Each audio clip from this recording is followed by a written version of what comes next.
chill and into balanced living with Dr. Marissa. Promise you joy in the mystery. Dr. Marissa, also known as the Asian Oprah. Her mission, to be a beneficial presence on the planet. Her purpose, to be your personal advocate to live, laugh, love, learn. Her life motto, don't die wondering. Take back your life with Dr. Marissa Pay.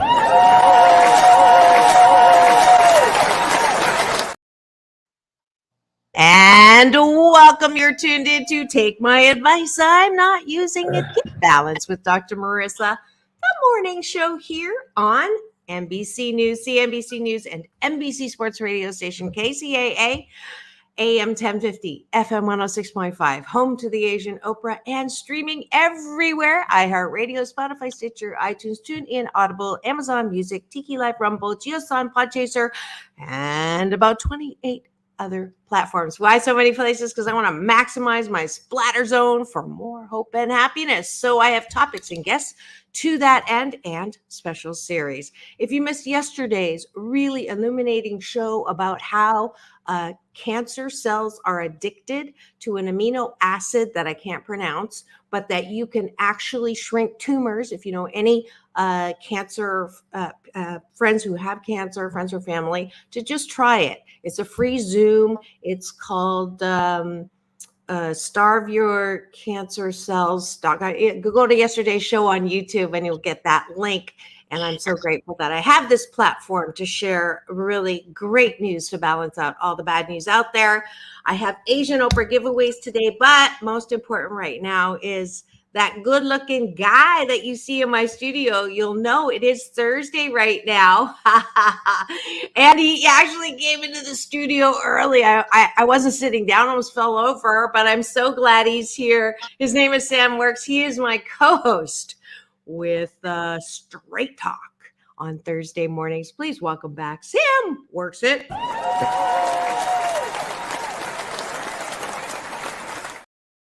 And we're going to go right into our breakfast sandwich so that he can tell us what he's grateful for breakfast with us.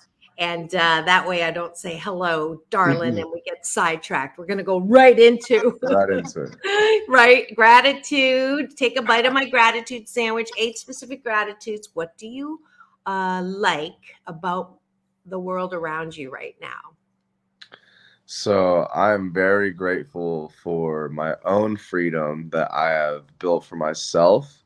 In terms of, working and all that good stuff. I'm not restricted on being somewhere at some time, working with certain people. I get to do my own thing. So I'm a little more stress-free.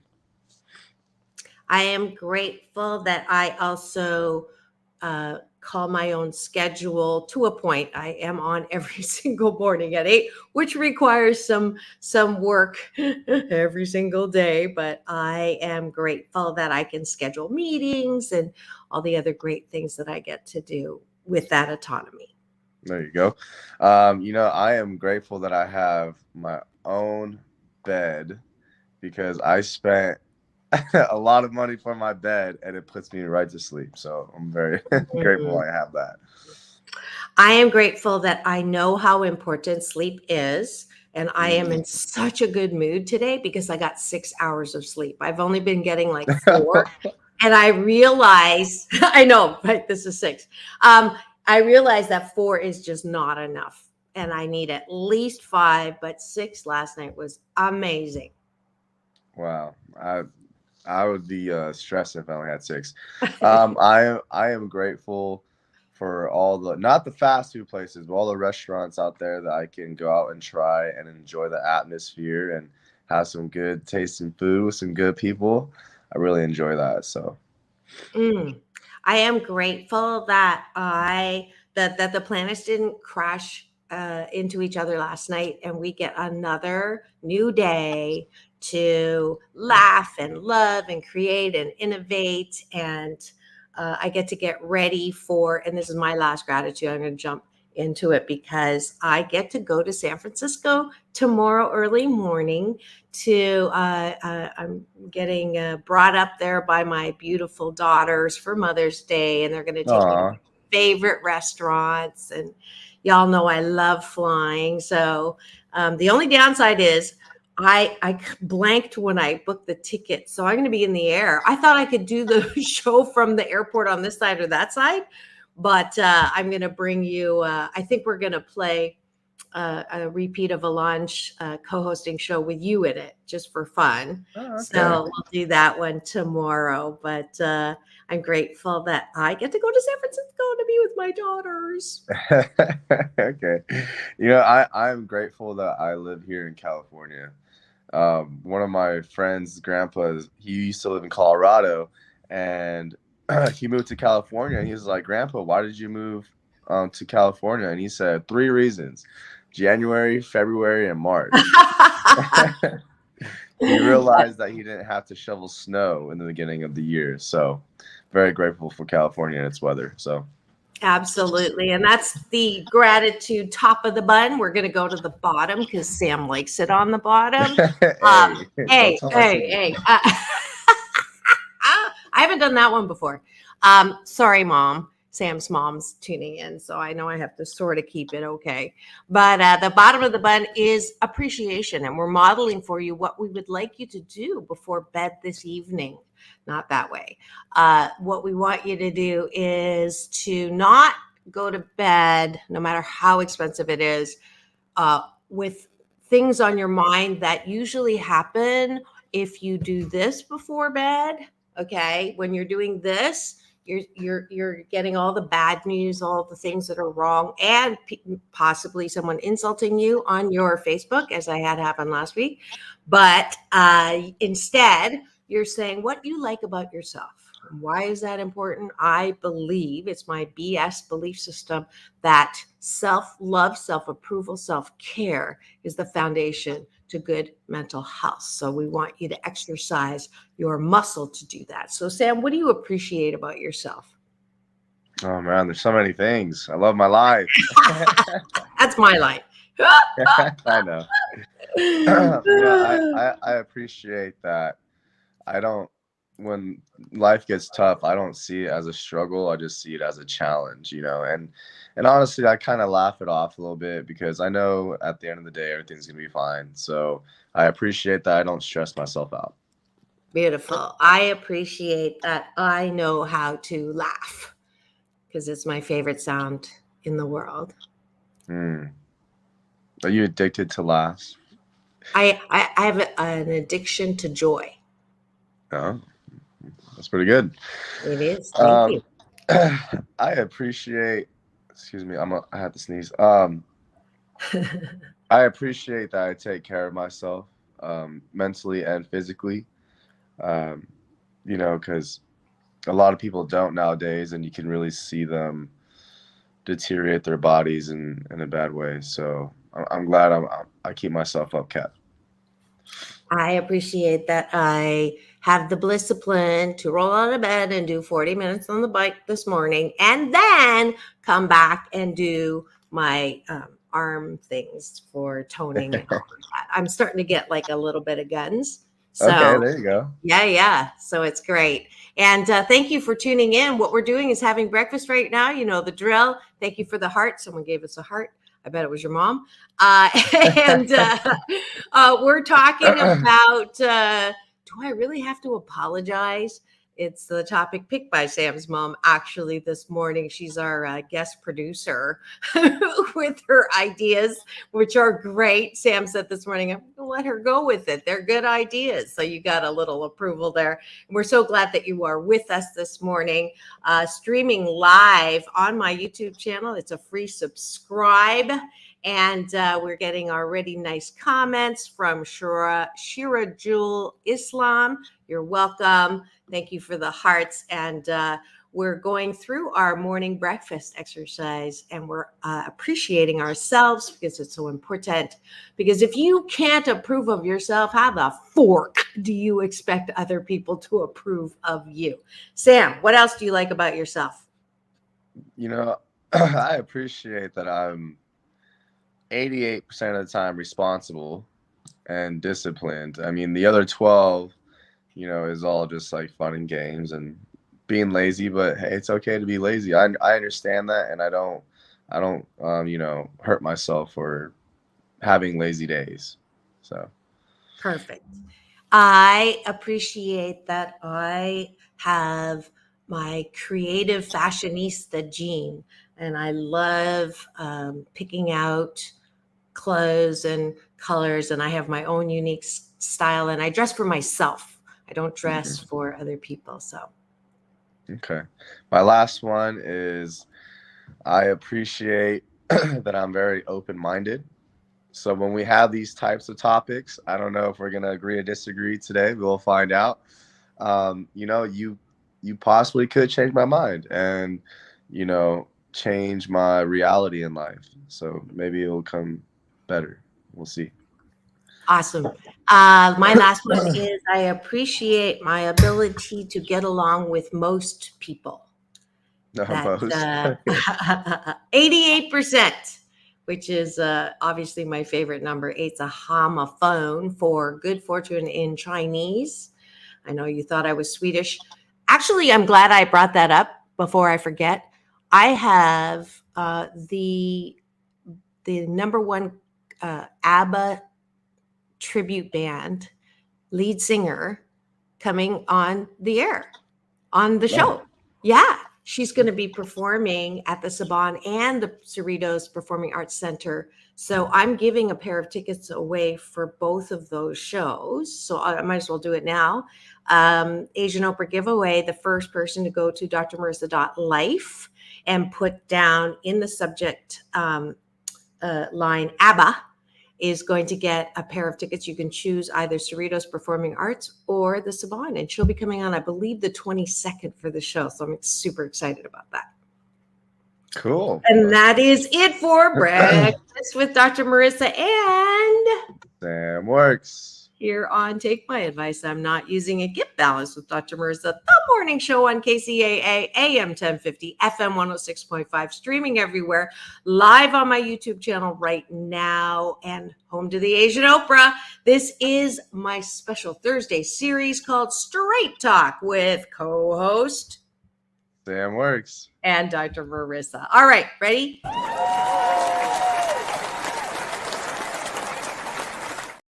Topic of the day.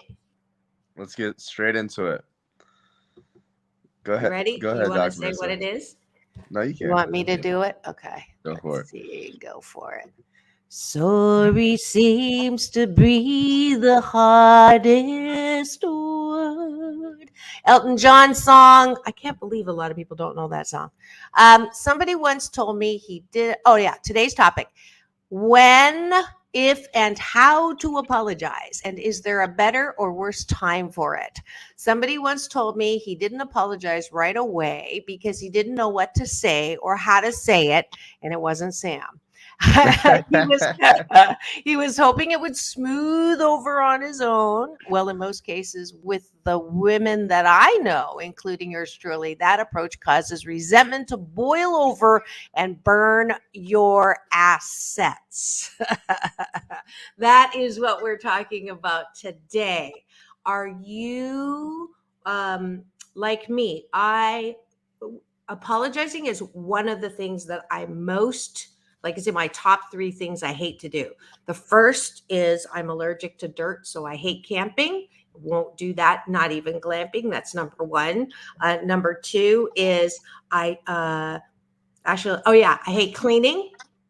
That's number 2. And third is I hate apologizing. So for me, I try to keep my mouth shut most of the times just because I hate apologizing. So that's the topic for today. Sam, what's your thoughts on apologizing? Well, it is it's very important, but at the same time it's very complex, right? Because everyone, they function differently. And so some people, they want an apology immediately. It's all about timing. Other people, it's about the sincerity of it. And, me personally, if I do want an apology, I don't want it over some text. You know, I just think like you're hiding from me or something. You're like too scared. You're not really sincere.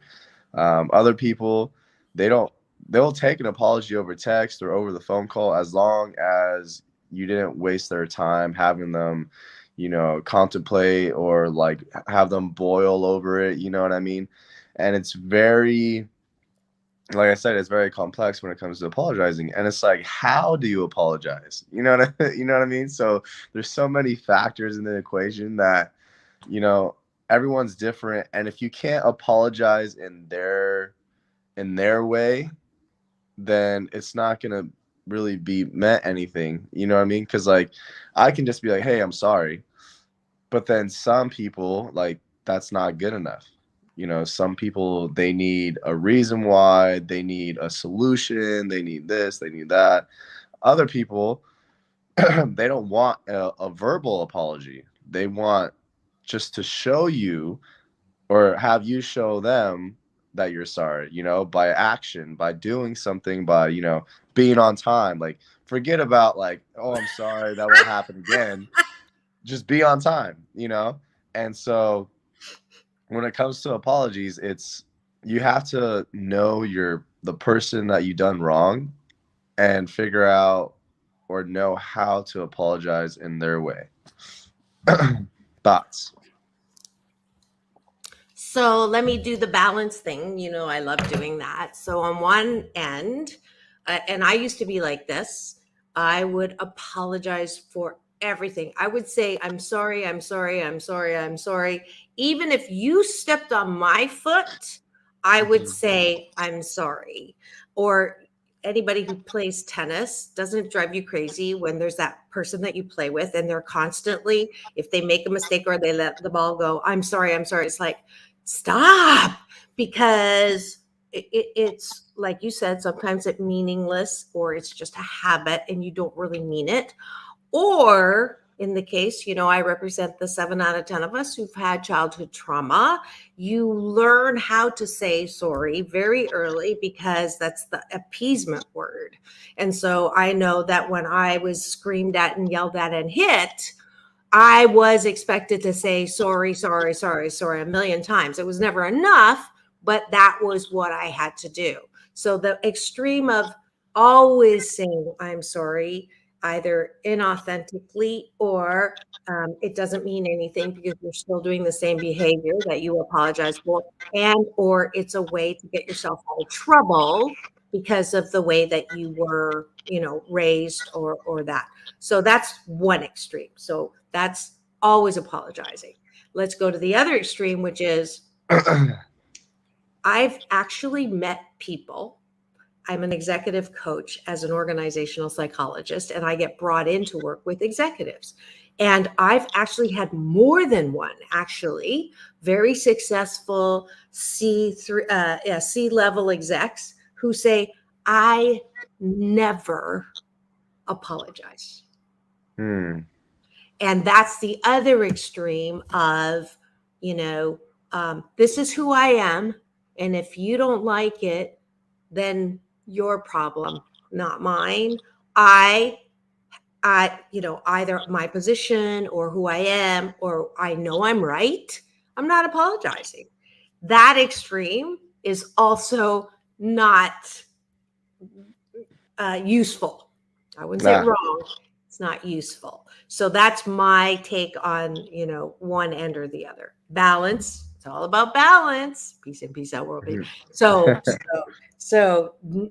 if you're not in the extremes, it's more useful. That's my take. So if you were to ask me, hey, Sam, what extreme side do you swing on? If I'm gonna be honest, okay. Are you a swinger? Sorry, couldn't resist. That was my mom could hear us, but she can't see us. So I'm gonna have to start like doing like I'm just kidding. So this is, I'm gonna tell you how I function for anyone who's out there that's trying to, you know, apologize to me in some future for whatever reason. Look, we're all humans. We all make mistakes, right? However, I do think that you should not sit on something for too long. I think that, you know, whatever happens, all right, you have like 20 minutes to, be mad or boil or do whatever you want, because that's emotionally and physically you're reacting to the situation. However, all right, after a certain point, let's just say 20 minutes, like you can expect an apology, but like you can't be mad for like forever. You can't have hatred on someone, because at that point that's on you, right? um I do take apologies, I do like apologies, but I do believe I'm moving on, right? I always say forgive but don't forget. Okay. But I do think it's important, not the apology per se, but the byproduct, the aftermath, right? Because you don't want to. You're here to live a happy life, right? So if you're sitting on a problem for who knows how long, even after they apologize, that's a problem on your end, right? And I really don't think that someone needs to beg and plead when it comes to an apology. Like if you're really sincere, like last week, or when was your anniversary? Couple weeks ago. A couple weeks ago. Okay. I felt terrible. All right. And like, see, Dr. Marissa, hers is all about timing, right? She told me, she was like, you didn't apologize the day of or the day after. And I was like, well, I'd rather, apologize to the camera. And she's like, well, mine is all about timing, which I did not know about Dr. Marissa. But now that we're starting to get to know each other more and more, like I understand, like hers is about timing. Mine is about sincerity, like face to face, out of respect, whatever, right? So we have two different types of apologies. However, I also do it by action. So like this morning, like 5 minutes before prep time, because I want to show her that like I do apologize for my actions and for my laziness. And I do want to, be a part of the team and be co-hosting and stuff. So, some people are more verbal. I'm more of an action type of guy. So it just you gotta understand your partner and how they communicate and how you communicate, and that's probably the most important when it comes to apologizing. Yeah, absolutely agree with you 100%. It is, like love language. Different people define love in different ways. Some people's gifting, some people's in what you do in the experience. Some people, it's different, and it's about being. And I hate the word compromise, but it really is. I mean, it's a understanding that because I wanted it right away, I always want it right away. No, because I wanted the apology sooner rather than later. And then I'll tell you, when he gave that reason, I was like, and then I had to sit back and go, okay, I have to give him the latitude that is true for him. And that's not easy, especially in the heat of the moment. And you're like super disappointed or super, hurt. Now, this is another thing that I'm learning that I don't really like, to be honest. I don't like admitting that I got my feelings hurt, because to me, that means I'm a wimp or I'm not strong enough and I'm too sensitive. And if you look at extreme law of attraction, nobody can make you feel anything. You are the author of your feelings. You can't help what someone does to you, but you can help how you react to it, right? That's part of my coaching, happiness coaching. And it is true, right? That is one extreme. Again, I am the boss of my own feelings. On the other hand, if I want to have intimate relationships, and this is what Dr. John Gray told me after we had our interview,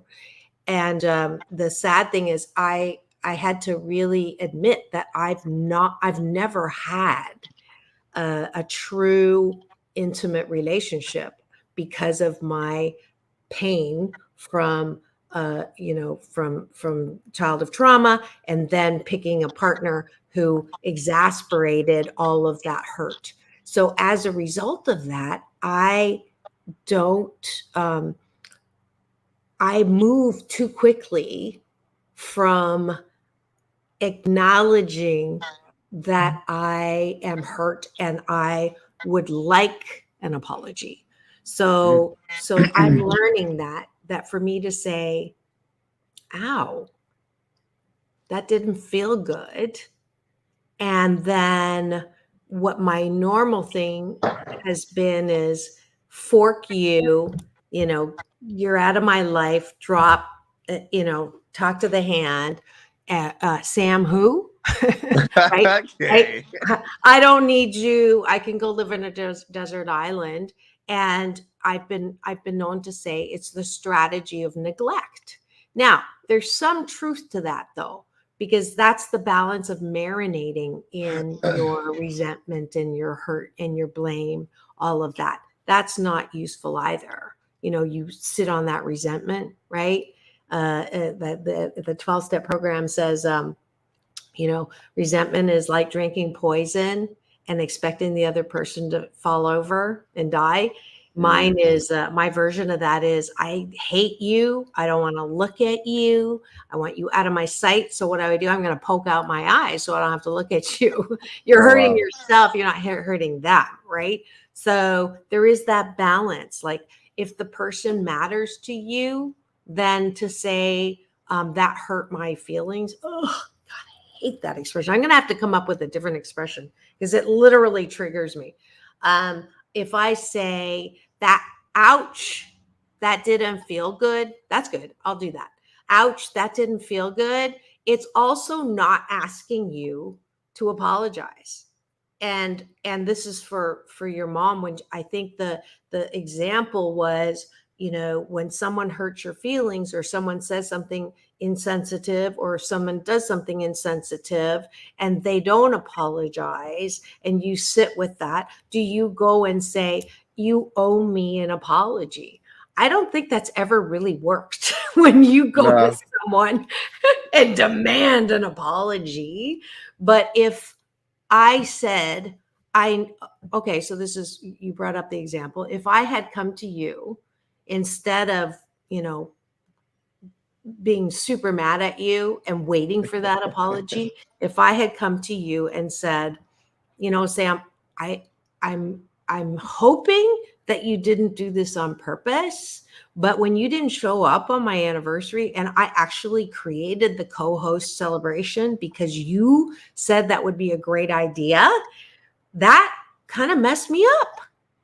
And then now you probably would have texted back at that point, I'm sorry, or called me or FaceTime me or something. But because I didn't tell you that I was, basically, stomping on your face, right, in the stairwell, getting rid of my frustration, right? And then if you didn't respond back, I've already taken care of my side of the street of telling you how I was feeling. Then I also now have to think that it's not personal if they don't come back and apologize the way that I want them to apologize, that it's possible that they do feel sorry. And that's the tool called BOD.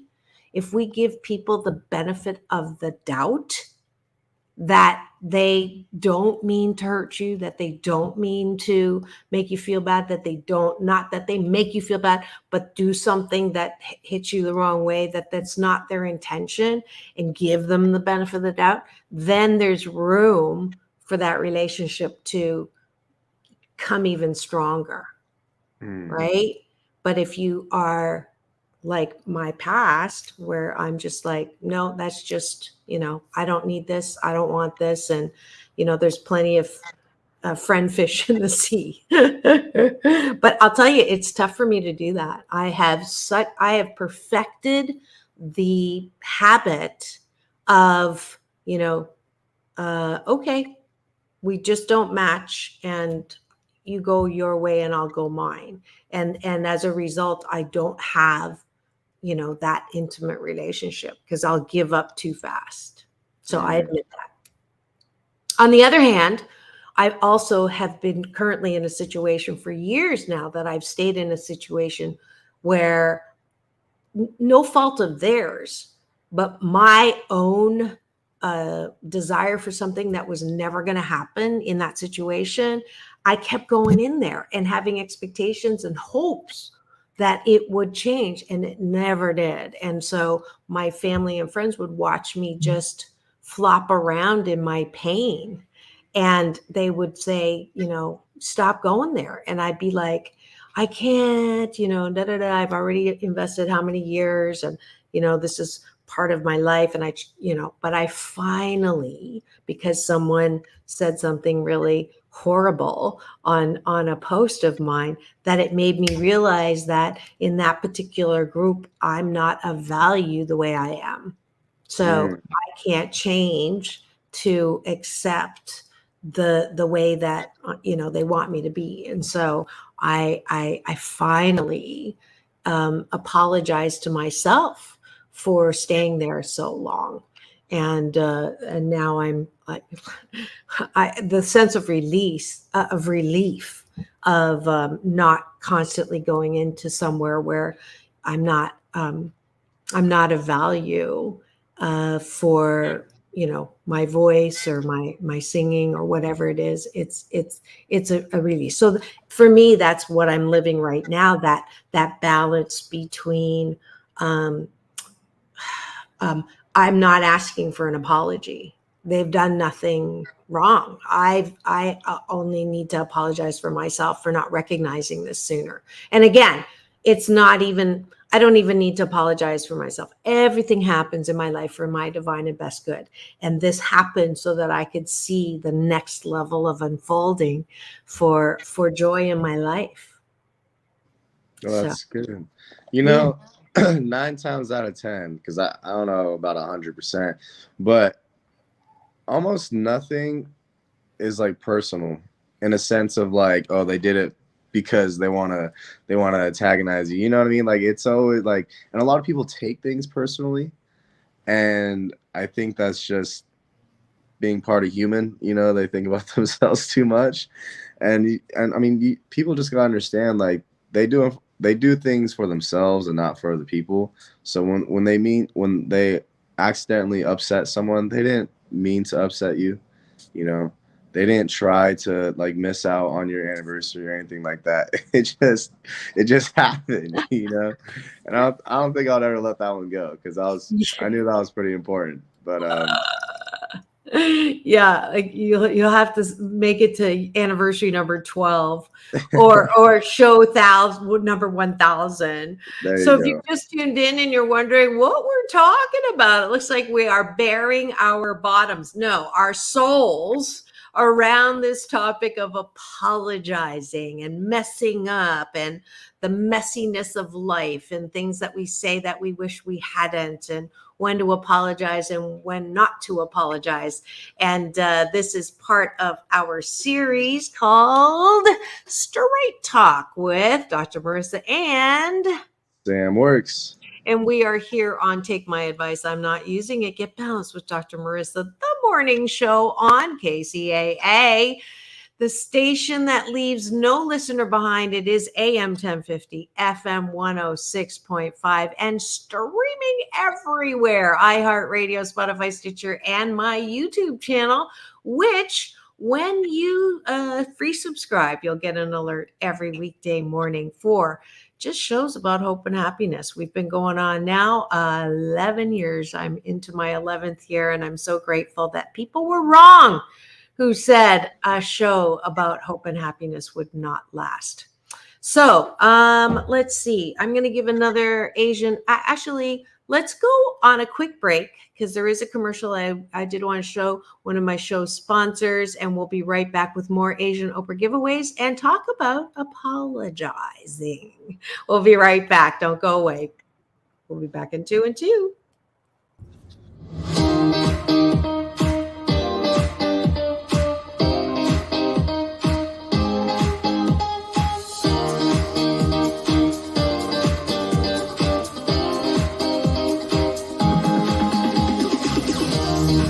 Dr. Marissa here. You know me as the Asian Oprah and the host producer of your daily morning 8 a.m. show called Take My Advice. I'm not using it. Get balanced with Dr. Marissa every weekday morning on KCAA, the station that leaves no listener behind. And I have a question for you. Did you know that collagen accounts for 30% of your body's protein? It provides structure, support, and strength to your skin, muscles, bone, and connective tissues. It's not a fat or pill. It's a scientifically developed formula easily added to your diet, combining 5 types of collagen, the moisturizing power of hyaluronic acid and biotin. Collagen relieves joint inflammation while stimulating growth and repair of cartilage tissue. In short, Revive helps heal your body from the inside out. Get ready to feel alive and revived with Bright Core at www.tryrevivenow.com. Why? Because you deserve to love your life.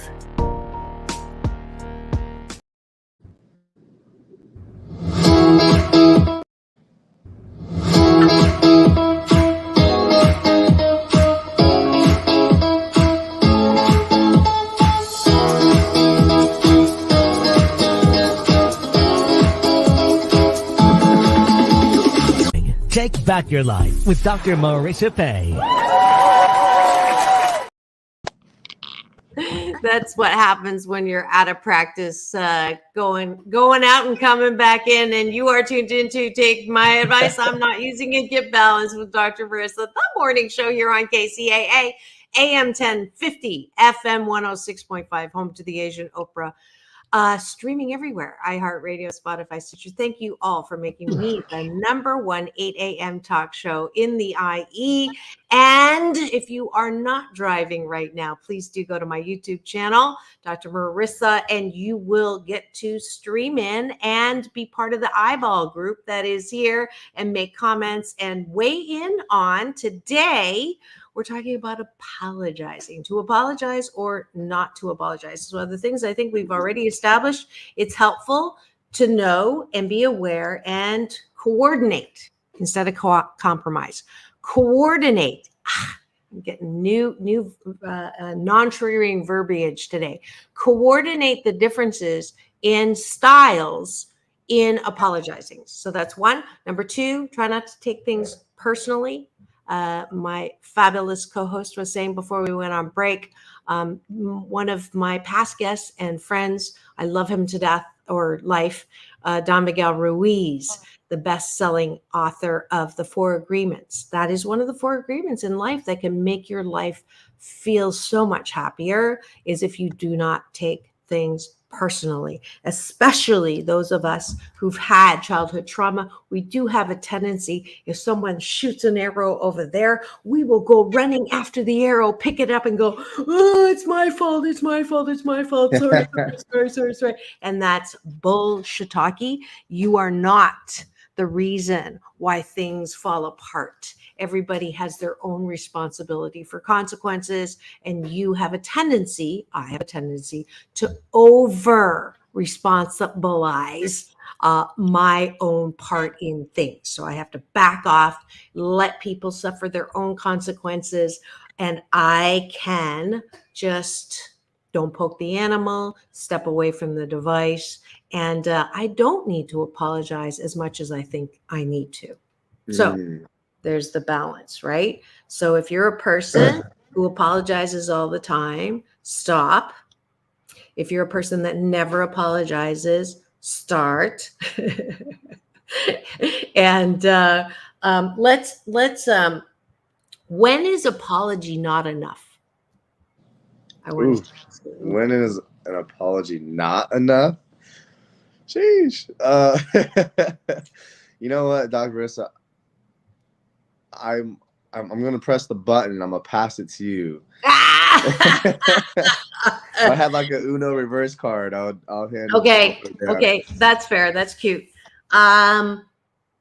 If you do the same thing over and over and over and over and over, and my kids will get me to a point where I say, that's not enough. When they say, I'm sorry, I'll say, that's not enough, because you keep doing it. Now, I have to take responsibility that if I am constantly mad at something that someone does and it is part of their 12%. So I know that because I grew up in a super critical environment, I am also super critical. That's my habit. I'm genetically related to the critic, and that was my primary role model. So I have to harness myself and know when to hold and know when to fold. So here's a huge happy 88 tip. If you are expecting people to be perfect because you want yourself to be perfect, then you don't have the right to say apologies are not enough. So if you constantly are after people to apologize because they did something that they do over and over, the first step is not to leave the relationship. The first step is to say, am I perfect? What are some of the things that I do over and over and over again that might drive them crazy, but that's just who I am, and I'm not perfect, but 88% of the time I'm pretty fantastic. So it's my job to focus on my 88% fantastic, and my job to focus on their 88% fantastic, and not on the 12% that isn't. So that is a huge thing. It's so amazing to me when people come for happiness coaching and they start pointing the finger at that person, that person, that person. And your mom knows I've done this to her. The people that have come on my show for happiness coaching, I've done it to them. They come with their finger pointing at their insignificant other or significant other. And the first thing I ask them to do is take that finger and take the three and look at the ones pointing at themselves. Because isn't it interesting that when we say, I want to meet someone who loves me for who I am in all of my good, bad, and ugly, and yet you turn around and start complaining about their bad and ugly, and you don't love them for who they are. Like, what's up with that? Did you get that? That's like a huge, you want someone to love you for who you are, and yet you won't love them for who they are. I'm going to let the mic drop on that. You're gonna let that marinate for a second. Because really, isn't that interesting though? I do it. Not, I'm far from, a master at this at all. In fact, it's my excuse for being single. I don't like this. I don't like that. I don't like this. If you're dating out there and that's your theme song, stop dating. I've been practicing in speed dating, not going, on the initial look, right? Not my type, not my, I physically attracted. And I've been forcing myself to, not pay attention to that and listen to the 5 minutes of talking and answering questions, and allowing myself to really see them in all of who they are, instead of just that first swipe look. That's been my challenge. You should blindfold yourself the first 3 minutes, hear them out, and be like, oh wow, he sounds interesting, or he sounds cute, and then after, blindfold yourself. But when it comes to apologizing or having arguments, I think the number one thing is misunderstanding. Because not everyone's out there to get each other, and there's times where it's like you don't feel like you should apologize, and I don't feel like I should apologize, and that's all because of the misunderstanding. I'm more of the mediator, and my friends, they hate it when I go out with them, because they'll be like playing pool with some random guys, and then there'll be like a confrontation, and my boys are getting mad and the other guys are getting mad. I'm like, whoa, okay. So I talk to my friend, like, hey, what happened? He'll tell me his story, and then I'll go to the other guy, like, hey bro, what happened? And then I'll be like, I can see both sides, you know, like I understand like why he's mad. I can understand why you're mad. And like sometimes there's not even like you're not getting attacked personally, you know, and it's just like it was just a misunderstanding, miscommunication. And sometimes that apology is not to you. The apology is like, hey, I'm sorry there was a misunderstanding, right? Because I know you're not wrong and I know I'm not wrong in certain situations, you know. And for the most part, if you're having a problem with your significant other, you're not the problem and they're not the problem. The problem is the problem, right? So it's all about finding a solution and understanding each other and communicating. And I, you know, I laugh when it comes to arguments because like some people are like, why are you laughing? And it's like, I think it's just silly sometimes that we have to go through this when there's no reason to go through it, you know?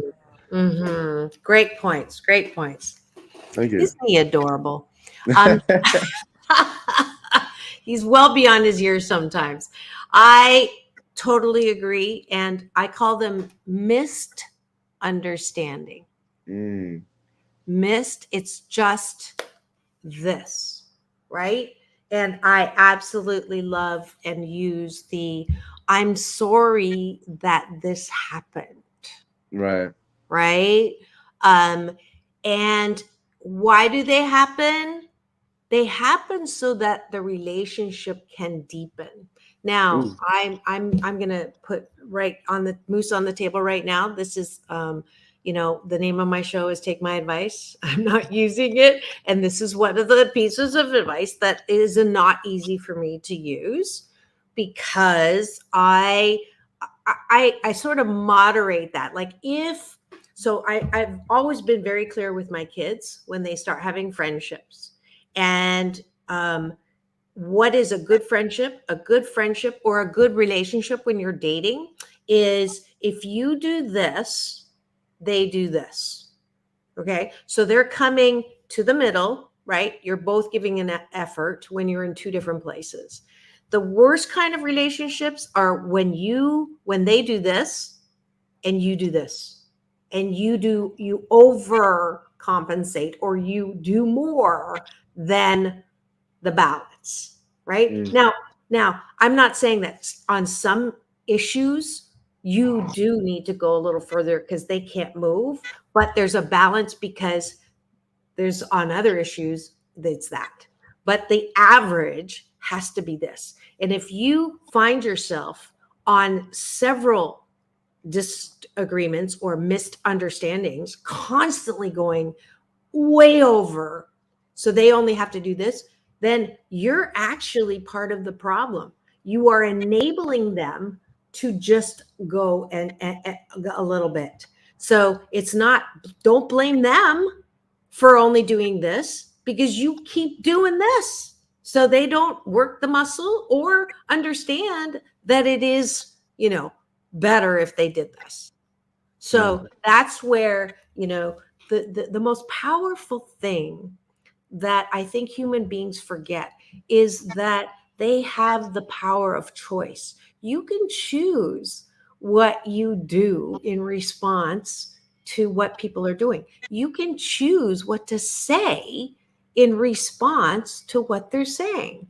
But we think that, and especially if you're triggered, if you're a respond right away kind of person, and that's personality. There's a Myers-Briggs personality inventory that I use in my work when I'm working with organizations to help explain why some people drive you crazy at work, right? And one of the things that are around triggers is high J's and high P's. If you're a high J, you're a judging kind of person. You're not judgmental necessarily, but high J, and I'm a high J, which is I want to know the answer. I want to know what category it goes in. I have a problem. I want to know the solution. Is it black, white, good, bad, right, wrong? What category does it go into? That's the way I think. I want closure, right?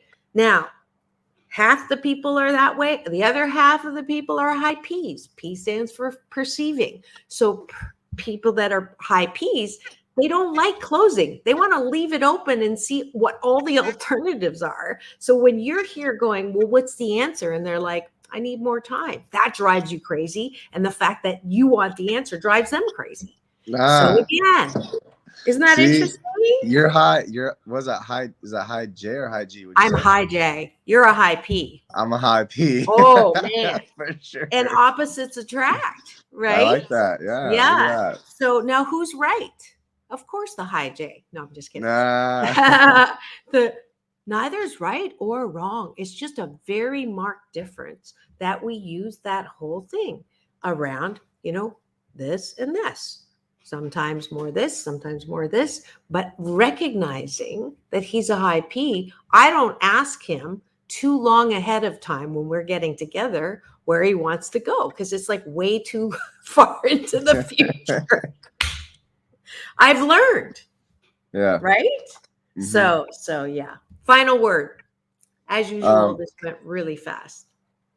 It does go by really fast. And it's the same thing that I always talk about, and I'm still working on it. Everyone still needs to work on it, is communication, and find out, like, you really have to understand your partner or whoever you're with, understand how they function, because you can't function without functionality, right? Mm-hmm. So communication. Absolutely. Focus on the good. That's my final word. When something bothers you, try to choose to look for what's good. Try to choose to remember why you like them in the first place. Because when you begin to put that in the forefront of your mind, then, everything else just starts brightening up. So you have more power in your decisions and choices than you think you have. So use them. One last Asian Oprah giveaway again from Cerritos Performing Arts Center. There are 2 shows coming up that I'm giving away tickets for. One is a magic show, and it's called It's Magic, and it's on Sunday, May 21st. First person to go to drmarissa.life and put in magic gets a pair of those tickets. And then one more is Big Bad Voodoo Daddy.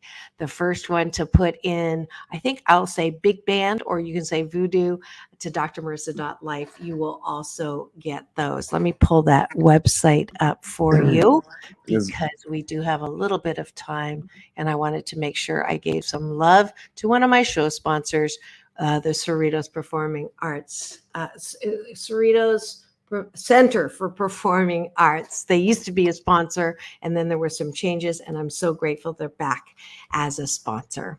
All right, there's the 2 shows there. Sam, I don't know if we are talking about, I think we did this pretty well. I think we'll let your mom come up with another topic if she would like, but I am very grateful that we have this platform to talk about things in a straight way. Straightforward. Straightforward. And do we have time to so the irony, and just because, I live out loud, I told you about that speed dating. And so I did start talking to someone that I wouldn't normally have talked to, because I wasn't attracted to his looks. And we talked, and we actually talked and extended for another 5, and we talked 10 minutes. And by the end of that talk, I was like, I have, I feel some connection, right? And then what happened? He goes, "You're great. I could see us being friends, but I'm not romantically attracted to you." Does my friendly universe have a sense of humor? Isn't that ironic? Is that hilarious? That's like, I'm being vulnerable and not embarrassed about being, humiliated. All right. This has been Straight Talk with Dr. Marissa and Sam Works. It's all about balance. Peace This is in. Peace in. Peace out. Peace World out. peace, Peace through through. inner peace. Inner To all the peace. moms out there, have the best Mother's Day ever. I'll see you on Monday.